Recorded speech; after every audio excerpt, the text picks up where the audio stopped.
Have you ever encountered a video that was upside down or sideways like the one on the screen? Apparently, to make the entire tree fit in the frame, the camera operator decided to rotate the camera 90 degrees counterclockwise from its normal position. That made the long dimension of the camera align with the long dimension of the tree. While that did indeed make everything fit in the frame, it also created another problem. When the video is played back, the tree is now pointing 90 degrees counterclockwise from its normal position. Instead of pointing upward, it's pointing toward the left side of the frame. We need to find a way to undo the damage.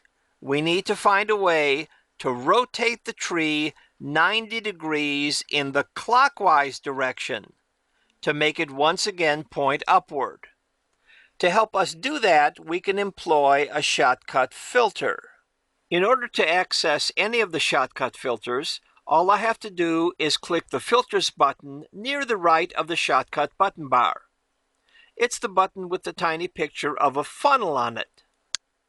Once I click the Filters button, I see the empty Filters window appear at the far left of my screen.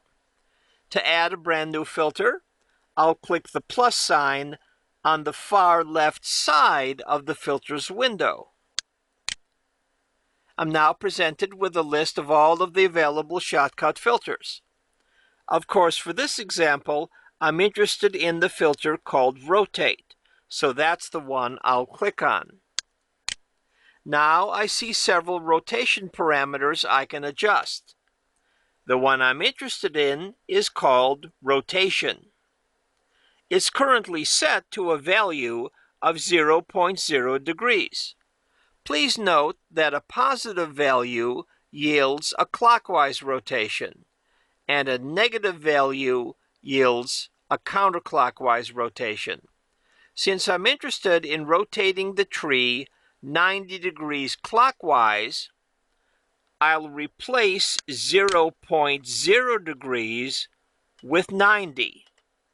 Watch what happens to the live display when I start typing in the number 90. First, when I type in the 9, I see the tree tilt 9 degrees clockwise. I'll finish up by typing in the 0.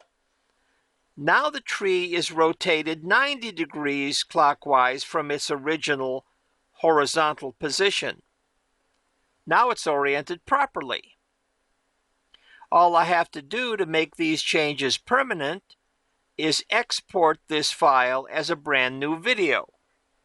Whenever I want to export, I'll click the Export button at the far right of the Shotcut button bar.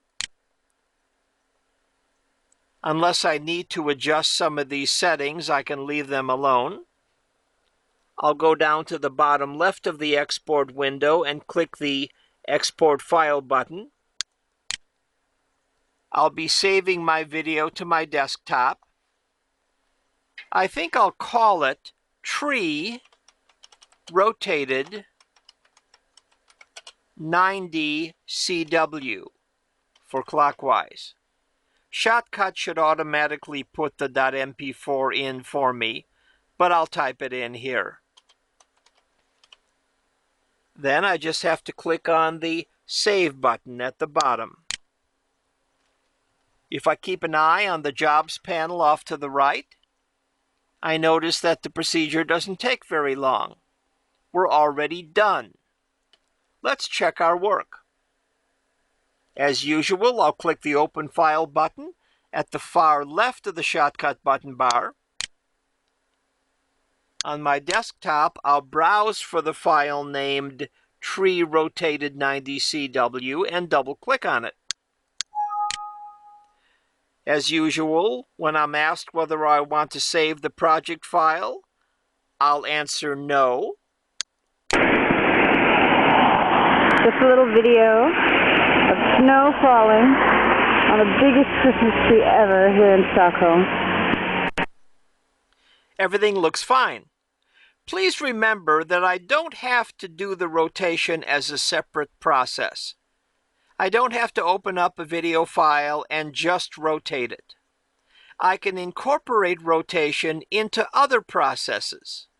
For example, if I need to extract only a segment from a video, or compress a video, or adjust the resolution, or convert it to another file type, I can incorporate the rotation process into those other activities.